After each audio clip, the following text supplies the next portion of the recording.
are seen only as subservient assets to a system of such moral and financial corruption that it screams out for abolishment. If we are judged by the government we keep, then in the passage of this NDAA, we have failed at our most fundamental task, to refresh the tree of liberty from time to time, not with the blood of patriots and tyrants, but with the wisdom and the foresight to avoid such bloodshed. This moral failure will haunt us for years to come, and it will curse upon the hands of those who stood silently and said nothing the blood of their fellow Americans who will die at the hands of the tyrants, emboldened and empowered by the wickedness of this NDAA. Those who voted for it and who signed it have now placed a spiritual debt upon their souls, not merely for their conscious betrayal of the people, but for their contempt for the divine creator from which these natural law rights eternally spring.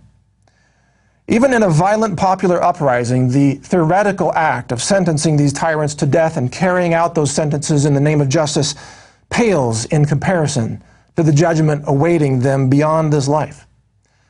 In this outrageous act of betrayal, they are unleashing shockwaves of evil, rippling, tearing through the fabric of our nation and through our hearts. They have betrayed us. They have sold us down the road of tyranny. And they absolutely will not stop until and unless we make them stop. Tonight, I pray that Americans shall find the courage and the self-worth to reject this betrayal of our fundamental freedoms, and I pray that we, the people, grant these ignorant lawmakers who would so carelessly unleash this tyranny upon us all a unique opportunity to reconsider their actions in isolation, away from society, behind bars. At this dawn of a new era of history in America, prison time is perhaps the most merciful option we can possibly grant these traitors. May God have mercy upon their souls, and may the people abandon any thoughts of violent vengeance and instead find it in their hearts to respect the rule of law, even against those who refuse to. Today, we follow in the footsteps of great men who gave us a framework for liberty and an imperfect system, but a workable system for justice. May our own footsteps follow gently in their shadows, and may they lead us to the wisdom to find our way through the storm of tyranny and into the light of liberty. This is Mike Adams for Infowars Nightly News. Now stay tuned, we're going to go to break, and when we come back, we'll be joined by Alex Jones with a special interview with the creators, the producers of this film right here, A Noble Lie, Oklahoma City, 1995. Oh yeah, we've got specials for you, of course. Get all 18 films, which I have done. Those are on special at the Infowars Store. We've also got the Patriot yearly subscription offer, 44% off, just $39.95. This is the fuel that fuels the Infowars machine here. We need your support, especially in this dark hour of America. We need your support, so please check out those subscriptions that are now available at a discount that you don't normally see. So check those out online at Infowars.com. Please find it in your own hearts and minds to support this effort here, as I am doing. We need your support. This is a desperate hour for America, and if we don't rise up now, if we don't get smart and continue to inform others, we may lose this republic. Now, stay tuned with us here. After this break, we'll come back with Alex Jones and the interview with the creators of this film, A Noble Lie. Thank you. What's up with these sorry politicians? Lots of bark. When it's showtime, whimpering like little shih tzus. You want big cuts. Ron Paul's been screaming it for years. Budget crisis? No problem. Cut $1 trillion year one. That's trillion with a T. Department of Education? Gone. Interior, Energy, HUD, Commerce? Gone. Later, bureaucrats. That's how Ron Paul rolls. Want to drain the swamp? Ron Paul. Do it. I'm Ron Paul, and I approve this message. If you believe in this information and want to support its viral spread, go to the Infowars Store at Infowars.com. We've got the new G.I. Joe Infowars t-shirts. We've got the incredible Pro Pure gravity-fed filters available at Infowars.com in the store. We've got a new DVD, Scientists Under Attack, the Don't Tread on Me flag. We've got all sorts of different bumper stickers to help spread the rebellion virally. It's all there, wristbands, citizen rule books in every order. Order online at Infowars.com today. The water filters, the canteens, it's all there. Infowars.com.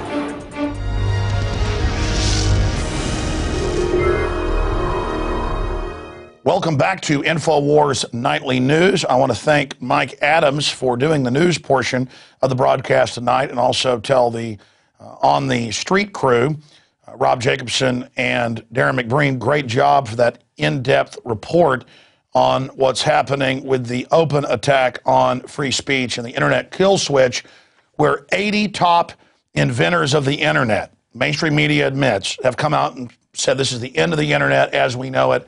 A worldwide takeover is what this bill is engaged in, that ties in as a nexus point to this new secret world copyright treaty, which Obama has kept secret for 2 years, but leaked in the last 12 months. Just incredible things are happening. NDAA, to have the military on the streets of America and secretly arrest citizens. And Obama saying he's going to sign it. You've got all the attacks on whole food producers and raw milk and Amish and farmers markets. You've got the attack on free speech. You've got all the creepy big sis announcements of telescreens on the highways and the shopping malls saying don't trust your neighbors. TSA now showing up in malls and sports stadiums and highway checkpoints. It's because the banking cartel created a global Ponzi scheme and now plans to basically, through politicians they bought and paid for, sign the public onto that debt and bring us into a new dark age, a post-industrial system they call the New World Order.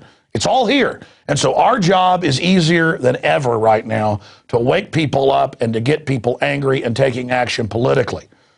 But soon, if this continues, they're going to launch new regional wars, stage terror attacks, blame it on domestic groups, and engage in all sorts of other economic warfare and economic terrorism against the population to bring in full, hot, authoritarian tyranny. Of course, that's the solution to the crises they've created. So we're at that nexus point. Use the internet, use the tools we've got, YouTube, Facebook, Twitter, Infowars.com, the films that are out there now like never before while we're still able to communicate. Because they're wanting to shut this down and have a selective kill switch because we're hurting them, and the system knows it. Now, I've interviewed James Lane on the radio before, and then also today again on the radio. And I had Chris Emery, the producer of the film, on it, and they covered a lot of great information. And Holland van den Nieuwenhof has been obviously here at the office before whenever he shot the new film, A Noble Lie, Oklahoma City, 1995. And so he's going to join us here today. He's the writer and researcher for the film. This is the only modern film in the last decade since the 16-year-old tragedy in Oklahoma City at the Alfred P. Murrah building, the only modern film and the most professional ever made. And it's got many of the victims, many of the eyewitnesses in it. It really is an incredible achievement, and it's so important now because, as we know, those that don't know history are doomed to repeat it. It's so critical right now that we understand that they're gearing up to stage these events again. And they're so arrogant, they've had all these top globalists basically bragging and saying a new Oklahoma City will help us get our agenda through. In the Financial Times of London, you name it. It's super creepy. And so I want to encourage everybody to support the filmmakers, also the Infowars operation, but more importantly, get a tool to wake up others and to show your friends and family, and to go to Infowars.com and get it, because if you order by Sunday night, we can guarantee it can be shipped out to you before Christmas. So Infowars.com or 888-253-3139, and then have viewing parties, show it to your friends and family so that they understand false flag terror, because if we expose that system, we checkmate the globalists where they cannot continue these Reichstagian self-inflicted wound operations. So again, James Lane, who is the director, and Holland van den Nieuwenhof, join us to break this down. And Holland, every time I get you on, I butcher your cool name. Did I get it right the second time? The first time you got it right, it's van den Nieuwenhof. Van den Nieuwenhof. So easy when you hear it. I can barely say Jones. Good to have you here with us, gentlemen. You spent 2 years making the film. Briefly, Holland, break down what you think is so powerful about the film and why it's so important. And then let's launch into, because I got into the question today, Who do we know is involved at the highest levels in the cover-up and in the bombing itself? And what are some of the other key points we didn't cover on the radio? Well, what's unique about this film is that we were able to compile the amazing trail of evidence compiled by independent investigators, police officers, and so forth, and the Oklahoma Bombing Investigation Committee over the past 16 years, package it, and show it to the American people, because all of this information, most of it has been reported before, but the mainstream media just won't cover it.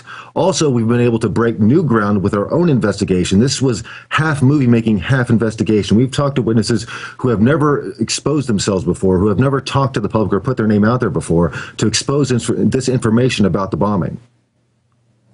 One thing that we try to do in this movie, Alex, is actually boil it down to the most provable essence.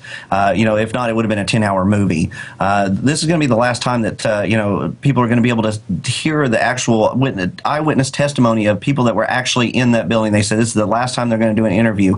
We just want one cohesive package that encapsulates the entire event. If you know everything about the bombing or nothing, you're going to walk away with something new from this, because we cover the information that was garnered by the Oklahoma Bombing Investigation Committee. We cover the official story, and then we deconstruct it. Then we get into some of the newer information that folks like Jesse Trinidad, who you've had on the show before, the information that they've uncovered most recently through FOIA requests and lawsuits that he's done against the FBI and the DOJ. James and then Holland, crystallize in 2 minutes each the key evidence of Oklahoma City and the motive. Well, what we can demonstrate is that the Ryder truck bomb, for one, was not the sole cause of destruction to the Murrah building, that there were other people also involved who assisted McVeigh, and these people were ignored by the U.S. government, that some of these people were U.S. government informants. We have the paper and named them by name. We named some of the agents involved. We named some of the government figures involved. Terry Nichols, in prison, gave an affidavit, and he has nothing to gain by lying about his role. He is suffering under 2 life sentences. He's never leaving jail. He named Larry Potts. Tim McVeigh had told him that Larry Potts, assistant director of the FBI, was in charge of the operation that culminated in the Oklahoma City bombing. Louis Freeh, head of the FBI, is now retired and now in charge of the Penn State investigation, the child abuse scandal going on there, so we can be assured that truth and justice will not be achieved in that matter, as it was not achieved in Oklahoma City. The victims here, we have shown this movie to the people involved, people who are in the building. They approve of our endeavors. They know. They want the story out. We were lied to about every